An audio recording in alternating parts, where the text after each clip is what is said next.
Hi friends, आज के আমি আরেকটা রেসিপি নিয়ে চলে আসছি। এটা হেলদি খাবার। এর মধ্যে আমি 1 কাপ আটা আর এই চামচের 2 চামচ সুজি নিয়েছি।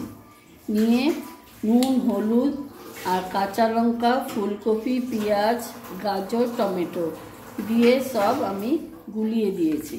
গুলিয়ে এভাবে রেখেছি।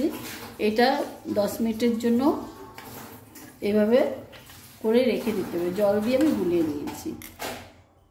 এর মধ্যে না চিনি দেবেন না কিছু, আর না আলু দেবেন, কারণ এটা যেহেতু হেলদি খাওয়া। এটা এভাবে ঢেকে আমি 10 মিনিটের জন্য রেখে দিচ্ছি। 10 মিনিট পরে এসে দেখাচ্ছি। গ্যাসটা ধরিয়ে দিলাম। ধরিয়ে তেলটা একটু ব্রাশ করে দিচ্ছি। আমি এটা সরষের তেলে করছি, যেহেতু এটা হেলদি খাবার। সরষের তেলে বা অলিভ অয়েলে করতে হবে।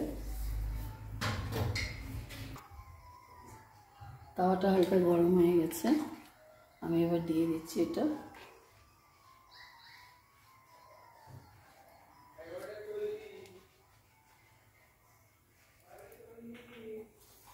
এবার এটা একটু দিয়ে দেবেন এইভাবে। এটা বেশি বড় করবেন না, মিডিয়াম সাইজ করে দেবেন।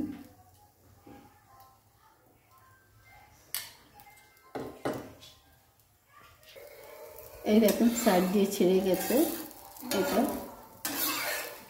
এমন উল্টিয়ে দিলাম। একটু একটু চেপে দেবেন। এই রেসিপিটা কেমন লাগলো জানাবেন।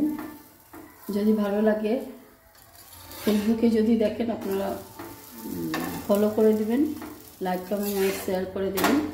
আর যদি ইউটিউবে দেখেন, ফেসবুকে ইউটিউবে চ্যানেল আছে, লিঙ্ক দেওয়া আছে, ওইটাতে দেখলে ওনারা সাবস্ক্রাইব করে দেবেন, লাইক কমেন্ট শেয়ার করে দেবেন।